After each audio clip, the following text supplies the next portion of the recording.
एक बार की बात है। कबीर साहब और उनकी पत्नी माता लोई जी किसी रिश्तेदार से मिलकर वापस आ रहे थे। दरिया पर पहुंचते पहुंचते काफ़ी अंधेरा हो चुका था और घाट पर केवल एक ही नाव बाकी थी, जिसमें एक सेठ जी अपनी पुत्री के साथ बैठे हुए थे। नाव का मलाह एक हिंदू राजपूत था। कबीर जी ने उसको कहा, हे मलाह, हमको भी उस पार ले चलो। मलाह ये सुनकर बोला, तू देखता नहीं कि बेड़ी में सेठ अपने परिवार समेत बैठा है। वे अपने साथ किस तरह तेरे जैसे गरीब जुलाहे और जुलाही को बैठने देंगे। कबीर जी ने कहा, भाई, तेरी नाव बहुत बड़ी है, हम एक किनारे पर बैठ जाएंगे। फिर हमने मुफ्त नहीं जाना, किराया भी तो देंगे। यह कहकर कबीर जी ने 1 रुपया जेब से निकालकर मल्लाह को दिखाया और कहा, ले भाई, ये पेशगी ले ले। रुपया देखकर मल्लाह के मुंह में पानी आ गया। वह कबीर जी को ले जाने को तैयार हो गया। तभी नाव में से सेठ कड़कती हुई आवाज़ में बोला, खबरदार, जो इस जुलाहे और जुलाही को नाव में बिठाया, ज़रा होश कर, तू एक लखपति स्वर्ण हिंदू सेठ के साथ इन लोगों को किस प्रकार बिठा सकता है। मैं तुझे तेरे हक से भी ज़्यादा दूंगा। और उसने पूरे 5 रुपये मल्लाह के हाथ पर रख दिए। वह मल्लाह नाव लेकर चला गया। कबीर जी और लोई जी वहीं अंधेरे में खड़े रहे। कबीर जी ने लोई जी से कहा कि एक शिला पर बैठते हैं, जिसका आधा हिस्सा पानी में था और आधा बाहर।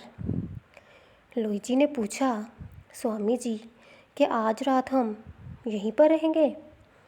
कबीर जी ने कहा, लोई, यह बात तो मेरे राम जी बताएंगे। लोई जी ने कहा, स्वामी जी, कि आपका मतलब है कि आपके राम इस पत्थर को तैराकर उस पार ले जाएंगे। कबीर जी ने कहा, लोई, चुपचाप मेरे राम जी के रंग देखती जाओ। यह कहकर कबीर जी समाधि में चले गए और कुछ मिनटों के बाद उन्होंने मेरे राम जी कहकर अपनी आंखें खोल दी। लोई जी यह देखकर हैरान रह गई कि जिस शिला पर वह बैठे थे उसने हिलना शुरू कर दिया और फिर पानी की सतह पर आकर नाव की तरह बहना शुरू कर दिया। कबीर जी इस अनोखी नाव पर बैठे हुए इस प्रकार हंसते हुए राम जी कहे जा रहे थे, जिस प्रकार किसी प्यारे मित्र से गहरी बातें करके हंस रहे हों। लोई जी श्रद्धा भरी नज़रों से अपने स्वामी जी की तरफ देखती हुई धन्य राम जी और धन्य कबीर जी का जाप कर रही थी। पत्थर की यह नाव उस पार उस मलाह की नाव से कुछ समय पहले ही पहुंच गई और घाट की सीढ़ी पर चढ़ गई। कबीर जी और लोई जी दोनों ही राम नाम का जाप करने में मगन थे। सेठ ने अहंकार में आकर बहुत कुछ कह दिया, परंतु वह उस समय से ही सोच रहा था कि उसने ऐसा करके बड़ी गलती की है। कबीर जी बहुत पहुँचे हुए हैं और उनको नाराज़ करना किसी भी प्रकार से बुद्धिमानी का काम नहीं था।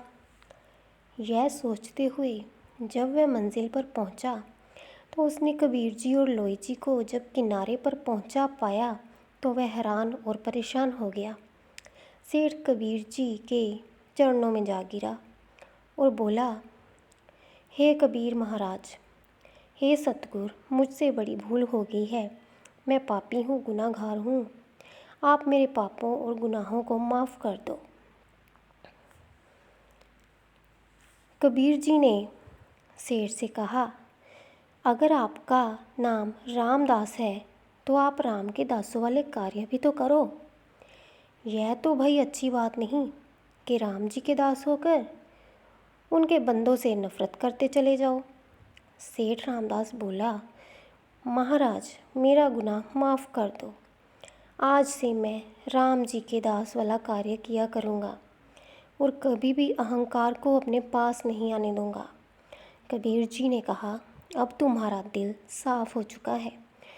अब आप अपने दिल से यह बात निकाल दो कि हम आपसे नाराज़ हैं। आप राम का जाप किया करो और राम को सदा दिल में बसा कर रखो। ऊंच नीच क्या है, सभी उस परमात्मा की संतान है।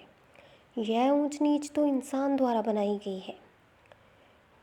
एक ही तरीके से ये सारे लोग पैदा होते हैं और खाली हाथ आते हैं और खाली हाथ ही चले जाते हैं। यह दौलत सब यहीं पर रह जाएगी। दौलत का अहंकार और अभिमान त्यागो, इंसान के साथ उसके भले कर्म ही जाते हैं। इस बात का पूरी ज़िंदगी में ध्यान रखो। राम नाम हमेशा जपो, आपका कल्याण होगा।